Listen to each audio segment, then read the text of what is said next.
हुन्छ सबैलाई जय मसीह प्रभु येशू ख्रीष्टको नाममा। आज फेरि पनि हामी वचनको समयमा आइपुगेका छौँ। आज 43औं भागमा हामी आएका छौँ। प्रकाशको पुस्तक 9 अध्यायमा हिजो हामीले 1 देखि 3 सम्म हेरेका थियौँ।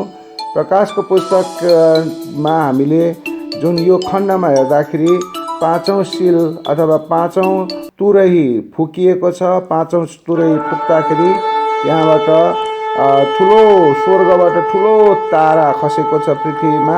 त्यो तारालाई अतल कुण्डको साँचो खोल्नको लागि आदेश दिएको छ। त्यो साँचो दिएको छ र त्यो ताराले अतल कुण्डको साँचो खोलिसकेको छ। अतल कुण्ड त्यहाँबाट खुलेर त्यहाँबाट भयङ्कर प्रकारको धुवाँ मुस्लोहरू निस्किएको छ। अनि त्यो धुवाँ मुस्लोहरूबाट के निस्कियो भनेर हामीले हिजोसम्म भनेका थियौँ, त्यो सलह निस्कियो भनेर हामीले भनेका थियौँ। अब यो सलह जुन निस्किएको छ, अब त्यो सलह चाहिँ कस्तो प्रकारको छ त, ती सलहले के गर्छ भनेर हिजो हामीले थोरै भनेका थियौँ। त्यो बिच्छीको जस्तो टोक्ने सलह हो। त्यसले झारपात मात्रै खाँदैन, तर त्यसले मानिसहरूलाई आक्रमण गर्ने सलह हो भनेर हामीले हिजो भनेका थियौँ। र त्यो सलह कस्तो छ भन्ने त्यसको वर्णन गरिएको छ 4 पददेखि 11 पदसम्म। अनि आज यो हाम्रो 43औं एपिसोडमा त्यो सलह कस्तो छ र कसरी त्यो पृथ्वीमा आएर कसरी मानिसहरूलाई दुःख दिन्छ, सताउँछ भन्ने कुराहरू आज हामी हेर्नेछौँ। यहाँ 4 पदमा यसरी लेखिएको छ, तिनीहरूलाई आदेश दियो, तिनीहरू भनेको ती सलहहरूलाई आदेश दियो कि पृथ्वीका घाँस वा कुनै बोट बिरुवालाई हानि नगर्नु, तर मानव जातिका तिनीहरूलाई मात्र हानि गर्नु जसको निधारमा परमेश्वरको मोहर छैन। अर्थात् के भन्न खोजियो यहाँ भनेदेखि साधारण रूपमा सलहहरूले वनस्पति खाने गर्दछन्, तर यी प्राणीहरू जो सलहहरू छन्, जो अतल कुण्डबाट निस्किएका छन्, ती अतल कुण्डबाट निस्किएका प्राणीहरूले मानिसलाई हानि गर्दछन्। हुन त तिनीहरूले सागपात पनि खाँदछन्, सलह भएको कारणले जे पनि खाँदछन्, तर तिनीहरूको मुख्य उद्देश्य भनेको मानिसलाई दुःख दिनु हो। मानिसलाई कसरी दुःख दिन्छ त तिनीहरूले भनेर हामी व्याख्या यहाँ दिनेछौँ। पहिलो तुरहीको विपत्तिमा हरिया घाँस र रुखहरूको 1/3 नष्ट भइसकेका छन्।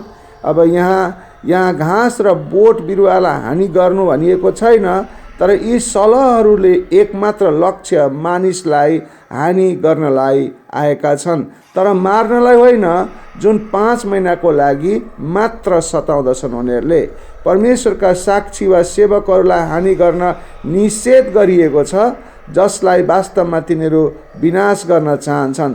यी सलहहरूको मुख्य उद्देश्य चाहिँ परमेश्वरका मानिसहरूलाई नाश गर्नु थियो, तर परमेश्वरबाट ती मानिसहरूलाई नाश गर्नको लागि आदेश नभएको हुनाले जसलाई परमेश्वरले मोहर लगाउनु भएको छ, जस्तो परमेश्वरले 1,44,000 यहुदीहरूलाई मोहर लगाउनु भएको छ, उनीहरूलाई चाहिँ कुनै पनि प्रकारले उनीहरूले टोक्न आदेश छैन, किनभने त्यसमा परमेश्वरले ती मानिसहरूको निधारमा मोहर लगाउनु भएको, छाप लगाउनु भएको छ।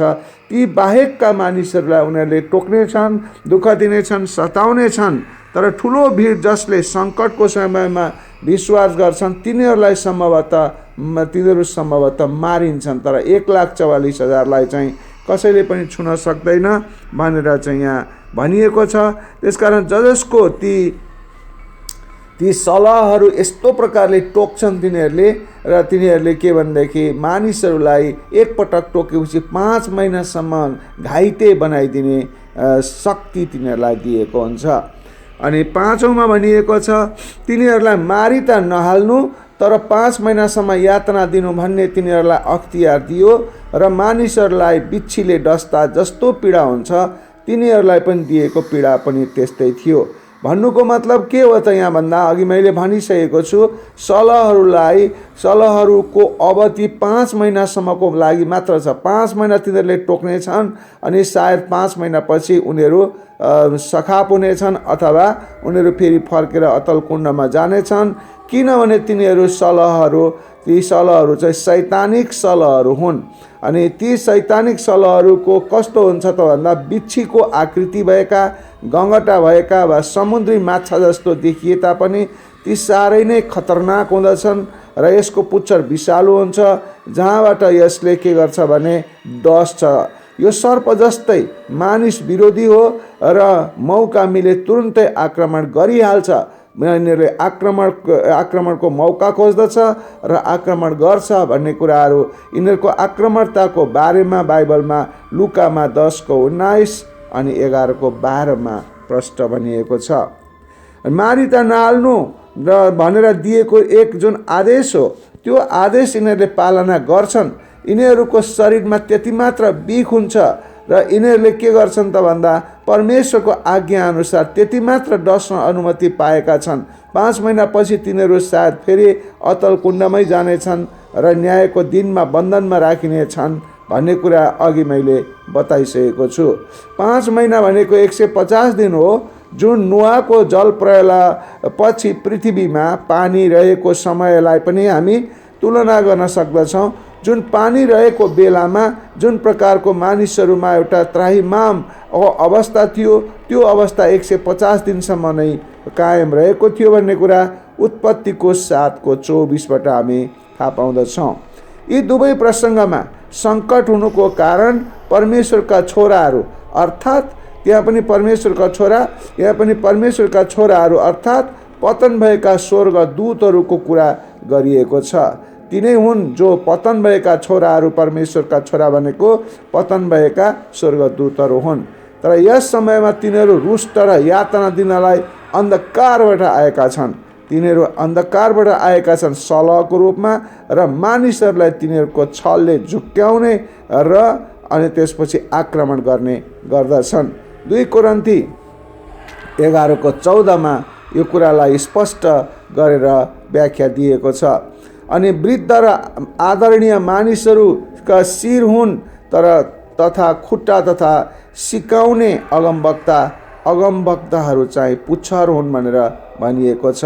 यशाया 9:15 भनेको मतलब के हो त भन्दाखेरि जसले सिकाउँदछ ती अगमवक्ताहरू चाहिँ पुच्छर हुन्, वृद्ध र आदरणीय व्यक्तिहरू चाहिँ शिर हुन् भनेर भनिएको छ। किन त बिच्छीको प्रसङ्गमा बिच्छीलाई चित्रात्मक रूपमा अहिलेका झुट्टा शिक्षकहरूलाई पनि लिन सक्छौँ, जो झुट्टा शिक्षक बिच्छीको पुच्छरको रूपमा उनीहरूले डस्न आउँदछन्, साँचो विश्वास लिएका मानिसहरूलाई बिगार्दछन् र अनि तिनीहरूलाई घायल बनाउँछन् भन्ने कुराहरूको चित्र पनि हामीले हेर्न सक्दछौँ। त्यो कुरातिर पनि सङ्केत गरिरहनु भएको छ परमेश्वरले भन्ने कुरा योएल अगमवक्ताको पुस्तक 2:2 र 4 स्पष्ट भनिएको छ। र त्यसै गरिकन एफिसीको 6:12 पनि यो कुरा बताइएको छ। जसले विश्वासीलाई, तिनीहरूको काम के हो त, ती झुटा शिक्षकहरूको काम के हो त भन्दा विश्वासीहरूलाई डसेर बिस्तारै विनाशतर्फ लैजाने तिनीहरूको काम हो। यस्तै गरिकन यी बिच्छीहरू यी सलहहरू कस्ता हुन्छन् त भन्दाखेरि यहाँ अझै भनिएको छ 6 पदमा, ती दिनमा मानिसहरूले मृत्यु खोज्नेछन् तर पाउने छैनन्, तिनीहरूले मर्ने इच्छा गर्नेछन् तर मृत्यु तिनीहरूबाट भाग्नेछ। भन्नुको मतलब के हो, ती सलहहरू कस्ता हुन्छन् त भन्दाखेरि यस्ता हुन्छन् कि मानिसहरूलाई लखेटी मार्दछन्, के भन्छ चिल्दछन् अनि टोक्दछन् र खिल गाड्दछन्, विष गाड्दछन्। अनि मानिसहरूलाई ती सलहहरूको आक्रमणको कारणले गर्दाखेरि तिनीहरूको आक्रामकताको कारणले गर्दाखेरि मानिसहरू के गर्छन्, भाग्नेछन्। कहाँ जाउँ, कहाँ मरौँ, मर्न पाए पनि हुन्थ्यो भन्दै उनीहरू मर्नको लागि उनीहरू खोज्नेछन् तर मृत्यु उनीहरूले पाउने छैनन्, किनभने तिनीहरू इच्छा गर्नेछन् मृत्युको लागि तर तिनीहरू मृत्यु पाउने छैनन्। मानिसहरूले मृत्यु खोज्नेछन् पाउने छैनन्, यानि कि उनीहरू आत्महत्या गर्न पनि उनीहरूले पाउने छैनन्, सक्ने छैनन्। अनि त्यो प्रकारले मानिसहरूको बिजोग त्यहाँ हुनेछ। अब यस अध्यायदेखि हामीले हेर्यौँ भने 4 अध्यायको 1 पददेखि हामीले यहाँसम्म यूहन्नाले देखेका कुराहरू, स्वर्गमा जुन यूहन्नाले देखेका कुराहरू बताइएको छ। 4 अध्यायको 1 पददेखि हामीले हेर्दै आएका छौँ भने यूहन्नाले के स्वर्गमा देख्यो त्यो कुराहरू हेरेका छौँ भने अनि यहाँनिर आएर 7 अध्यायमा आएर उसले के भनेको छ त भन्दाखेरि उसले त्यहाँ चाहिँ अगमबाडी पनि गरेको छ। 7 अध्यायमा होइन 6 अध्यायमै 6 अध्यायमा 6 पदमा आएर उसले के गरेको छ त भन्दाखेरि अगमबाडी गरेको छ। कसरी अगमबाडी गरेको छ त भन्दाखेरि 3मा मानिसहरूको मृत्यु खोज्नेछन् तर पाउने छैनन्, तिनीहरूले मर्ने इच्छा गर्नेछन् तर मृत्यु तिनीहरूबाट भाग्नेछ भनेर भनिएको छ। यो यूहन्ना स्वयंले अगमबाडी गरेको छ र अगमबाडी गरेको हुनाले गर्दाखेरि यस खण्डमा जुन अगमबाडीको भाषा दिएको हुनाले गर्दा प्रकाशको पुस्तकलाई भविष्यको पुस्तक मात्रै नभएर अगमबाडीको पुस्तक पनि भनिएको छ। भनेपछि यो यूहन्नाले जुन स्वर्गमा देखेका कुराहरू यहाँभन्दा अगाडिसम्म 4:1 देखि 9:5 भनिएका कुराहरू स्वर्गमा देखिएका कुराहरू भनेछन् भने अनि 6 पदमा आएर चाहिँ उसले अगमबाडी गरेको छ। फेरि पनि हामी हेर्छौँ 7 पदमा चाहिँ के गरिएको छ त भन्दा 30 सलका रूपको निमित्त तयार गरिएका घोडाहरू जस्तो थियो। फेरि अब देखेको कुरा गर्दैछ, यूहन्नाले देखेको कुरा गरिरहेको छ। तिनीहरूका शिरमा सुनका मुकुट जस्ता केही थिए र तिनीहरूका अनुहार चाहिँ मानिसका अनुहार जस्तै थिए। फेरि उसले त्यो अगमबाडी गरिसकेपछि उसले कन्टिन्यू हेरिराखेको छ अनि उनीहरू कस्ता थिए त भन्ने कुराहरूले व्याख्या दिइराखेको अवस्था छ। यस प्राणीको शिरदेखि पुच्छरसम्मको व्याख्या गरिएको छ। कसैले यसलाई वास्तविक सलह भन्ने बुझ्ने पनि गर्छन्, कसैले यसलाई फौज भन्ने विचार गर्छन्, कसैले यसलाई भूत आत्माहरू पनि भन्दछन्। तिनीहरू घोडा जस्तो, तिनीहरू कस्ता थिए त भन्दा घोडा जस्ता देखिए तापनि असाधारण र अस्वाभाविक छन्, तिनीहरू अस्वाभाविक नै हुन् भन्ने कुरा योएल अगमवक्ताको 2:4ले पनि बताइसकेको छ। तिनीहरूमा के हुन्छ त भन्दा मुकुट पनि हुन्छ। तिनीहरू मुकुट पनि छ जसले विरोधीप्रति तिनीहरूको विजयलाई सङ्केत गर्दछ। तिनीहरूको अनुहार मानिसको जस्तै भएकोले तिनीहरू मानिस जस्तै चेतनशील छन् भनी बुझ्न पनि सक्दछौँ, तर तिनीहरू मानिस भने होइनन् भन्ने कुरो पद प्रकाशको यही 9:3 देखि 3 र 4 बताइएको छ। भनेको मतलब तिनीहरू मानिस जस्तै छन्, मानिसको मुख भएका छन्, मानिसको अनुहार भएका छन् अनि मानिस चाहिँ चेतनशील छन्, तर ती मानिस होइनन्, ती चाहिँ अचम्म किसिमका छन्, भूतहरू हुन् तिनीहरू भनेर कतिजनाले तिनीहरूलाई भनिएको छ। वास्तवमा तिनीहरू अतल कुण्डबाट आएका विद्रोही शक्तिहरू, भूतहरू नै हुन्। कोही अनुवादकहरू चित्रात्मक रूपमा तिनीहरूमा घोडा अथवा मुकुट अथवा मानिसको अनुहार के हो भने काल्पनिक व्याख्या त कतिजनाले गर्दछन्, तर यहाँ यूहन्नाले देखेका कुराहरू कस्तो छ भने मानिसले बुझ्ने शब्दमा व्याख्या गर्ने यूहन्नाले प्रयास गरेको छ। अनि यसको असाधारण चरित्र भएका प्राणीहरू हुन् यिनीहरू, अतल कुण्डबाट आएका हुन् यिनीहरू अनि अतल कुण्डको शक्तिमध्येको एउटा हो यिनीहरू। योएल अगमवक्ताले पनि सलहको दर्शन देखेका थिए योएलको 1:4 जुन आंशिक रूपमा यस समयमा पुरा भएको थियो, तर बृहत रूपमा चाहिँ भविष्यमा हुने पुरा हुन बाँकी नै थियो र यो आज पुरा हुँदैछ, अहिले पुरा हुँदैछ। भनेको मतलब यहाँ 9 अध्यायमा आएर पुरा हुँदैछ भनेको मतलब यो सङ्कटकालको अवधिमा पुरा हुनेछ भनेर हामीले बुझ्न आवश्यक छ। यी शैतानिक आक्रमणकारीहरू सलह चाहिँ उड्न सक्छन्, घोडा चाहिँ दगुर्न सक्छन् र बिच्छी चाहिँ डस्न सक्छन् र मानिसहरूलाई बिच्छीले चाहिँ विष हालिदिन सक्छन् र त्यसले 5 महिनासम्म मानिसहरूलाई बिरामी बनाउँदछ। अब यहाँ हेरिएको छ कि 8 पदमा के भनिएको छ, तिनीहरूका केस कस्ता हुन्छन् त, तिनीहरूका केस कस्ता देखेको छ यूहन्नाले भन्दा तिनीहरूका केस स्त्रीका केस जस्तै थिए र तिनीहरूका दाँत सिंहका दाँत जस्ता थिए। यसको अर्थ के हो त भन्दाखेरि स्त्री जस्तै लामो केसले तिनीहरूका जङ्गली र असभ्य स्वभावलाई प्रस्तुत गर्दछ।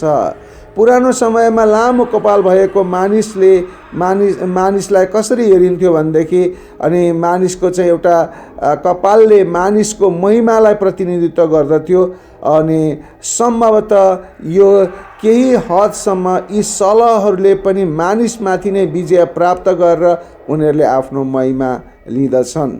सिंहको जस्तो दाँतले असन्तुष्ट भई आक्रमण गरिरहने स्वभाव देखाउँदछ। योगेल अगमवक्ताले पनि सिंहको जस्तो दाँत भएको प्राणी हो भन्ने कुराहरू देखेका छन् योएल अगमवक्ताको 1:6 अनि त्यस्तै गरिकन यी प्राणीहरूको बारेमा यहाँ भनिएको छ। अनि तिनीहरूका छातीका कवचहरू कस्ता हुन्छन् त? तिनीहरूका छातीका कवच फलामका हुन्छन्, फलामका, र तिनीहरूका पखेटाको आवाज लडाइँमा दगुर्ने धेरै रथ र घोडाहरूको जस्तो आवाज भएका हुँदछन्। भनेपछि यिनीहरू कति खतरनाक हुन्छन्, देख्दामै खतरनाक हुन्छन्, डर लाग्दा हुँदछन्। अनि डर लाग्दा किराको रूपमा, अचम्म लाग्दाका किराको रूपमा यिनीहरू आउनेछन्। र यूहन्नाको समयमा कवचले छाती र पछाडिको भागसम्म छोपेको हुन्थ्यो, र जसको कारण सजिलै हमला गर्न सकिँदैन थियो। त्यो कवच भनेको त्यसरी हमला गर्नेहरूलाई हमला गर्नेको लागि सुरक्षाको कवच थियो। त्यस्तो प्रकारको सुरक्षाको कवच यी सलहहरूमा पनि हुँदछ। र यी सलहहरूले जुन प्रकारको रथहरू योएलको अगमवक्ताको 2:5ले भन्दछ, रथहरू कुदेको आवाज चाहिँ पहाडका टाकुरामाथि कुद्नेछन्। अनि मिजाहरूलाई भस्म गर्ने आगोका ज्वालाले चाहिँ ज्वालाको आवाज चाहिँ लडाइँको निम्ति पङ्क्तिबद्ध बाँधेको जस्तो गरेर आउनेछन्। अनि प्रकृतिमा पाइने सलहको आकार पनि युद्धमा तयार भएको घोडाको जस्तै देखिन्छ। जर्मनमा पनि यस कुरालाई जर्मनीहरूले पनि व्याख्या गरेका छन्। जर्मनीहरूले यसलाई भन्दछन् सुकेको घाँस जस्तो घोडा भन्दछन्। सुकेको घाँस जस्तो घोडा भनेर यसलाई नामाकरण गरिएको छ। अनि यस्ता किसिमका असाधारण पशुहरू, असाधारण किराहरू, असाधारण यिनीहरू सलहहरू आएर मानिसहरूलाई दुःख दिने काम गर्दछन्।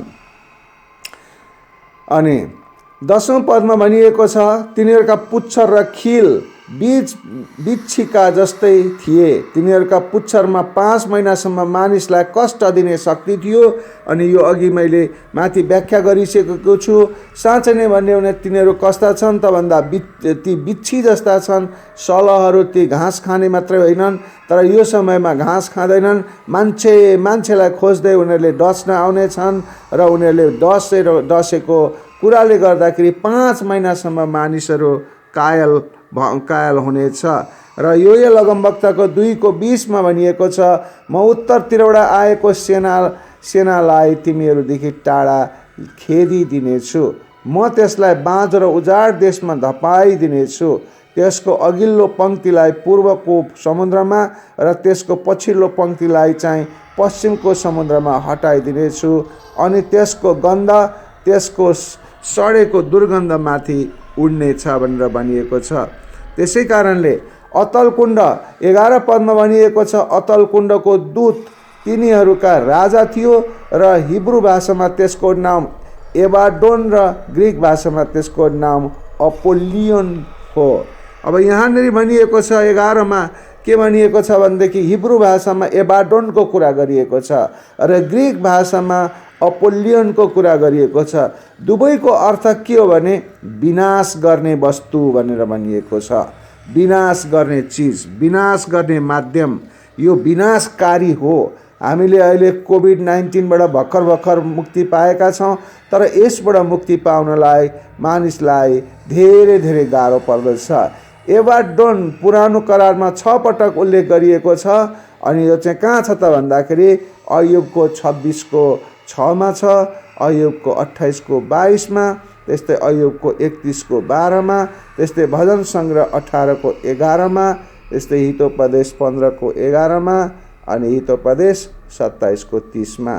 अपोलियनको अर्थ पनि फेरि नाश गर्ने नै हुन्छ भन्ने कुरा यूहन्ना 10:10ले भनेको छ। यसलाई शैतानसँग तुलना गर्न सकिन्छ। यो हेर्दैखेरि डरलाग्दो हुन्छ र यसको काम डरलाग्दो हुन्छ। यो आकाशको शक्तिको मालिक हो। अनि यो अपोलियन भनेको आकाशको शक्ति, आकाशमा जसलाई हामी स्वर्ग दोस्रो स्वर्ग भन्छौँ त्यहाँको शक्तिको मालिक हो यो। अनि त्यहाँनिर त्यो दोस्रो स्वर्गमा यानि कि आकाशमा यसले कब्जा जमाएको हुन्छ भन्ने कुरा एफएसीको 2:2 अनि यूहन्ना 14:30 र यस्तै गरिकन यशाया 14:15 ले भनेको छ। मृत्यु परमेश्वरको अघि नाङ्गो छ र विनाश उदाङ्गै भएको छ भन्ने कुरा अय्युबको 26:6 ले बताउँदछ। यूहन्नाले नयाँ करारमा 2 भाषामा सन्देश दिएका छन् अनि यो कुरा 2 भाषामा सन्देश दिएका छन्। परमेश्वरले उसलाई त्यसरी प्रयोग गर्नुभएको छ भन्ने कुरा यूहन्ना 1:38, 42, 4:25 लगायतका पदहरूमा पाइँदछ र साथसाथै प्रकाशको 1:7 मा पनि पाइँदछ। परमेश्वरले यी प्राणीहरूलाई, पृथ्वीमा बास गर्ने अविश्वासीहरूलाई उहाँको क्रोध प्रकट गर्न केही समेतको लागि अनुमति दिनुहुन्छ। अय्युबको 2:6 मा भनिएको छ। अनि परमेश्वरले उहाँको क्रोधलाई प्रकट गर्न गरिकन मानिसहरूमाथि उहाँको क्रोधको परिणाम देखाउन अर्थात् उहाँले प्रयोग गर्नुभएको शक्ति जुन प्रकारको मानिसहरूलाई सताउनलाई अर्थात् दण्ड दिनलाई अर्थात् उहाँमाथि न्याय मानिसहरूमाथि न्याय गर्नलाई परमेश्वरले यस्ता वस्तुहरू प्रयोग गर्न सक्नुहुन्छ किनभने उहाँ सर्वभौम परमेश्वर हुनुहुन्छ, सर्वशक्तिमान परमेश्वर हुनुहुन्छ। अनि यस दूतलाई पतन भएका अन्य स्वर्गदूतहरू सरह पनि हामी लिन सक्छौँ जो अतल कुण्डबाट अरू भूतहरूका साथ आएका हुनेछन् भन्ने कुरा एफएसीको 6:12 मा भनिएको छ। यी आत्माहरूका मुख्य चाहिँ एबाड्डोन हो जो अहिले बन्धनमा छ भन्ने कुरा 1 पत्रुस 3:19 मा र 2 पत्रुस 2:4 बाट स्पष्ट गरिएको छ। जुन एबाड्डोन अहिले बन्धनमा छ जो परमेश्वरले आज्ञा गर्नुभएपछि मात्र खुल्ला गरिनेछ अनि त्यो खतरनाकको शैतान हो, खतरनाकको शक्ति हो र त्यस खतरनाकको दूत हो। अनि त्यस दूतको नामले त्यसको उद्देश्यलाई प्रकट गर्दछ।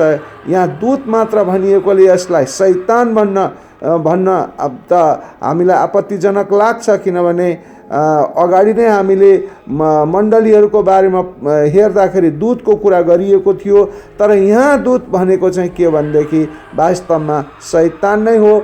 अनि यो शैतानिक शक्ति हो। अनि यो शैतानिक शक्तिले मानिसहरूलाई यति धेरै आक्रमण गर्दछ कि मानिसहरू हायल कायल हुँदछन्, हाहाकार हुँदछन् अनि मानिसहरू के हुनेछन् त परमेश्वरमा लाग्नेछन्।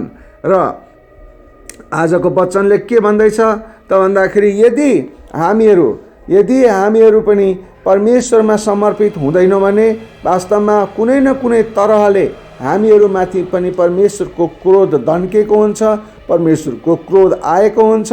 तर यो क्रोध चाहिँ यो जुन प्रकारको अहिले अबड्डोनको क्रोध छ अर्थात् यो प्रकारको जुन सल्लाह पठाइएको कुरा छ यो सल्लाह चाहिँ परमेश्वरले उहाँले पठाउने जुन सङ्कटकालको समयमा नै हुनेछ।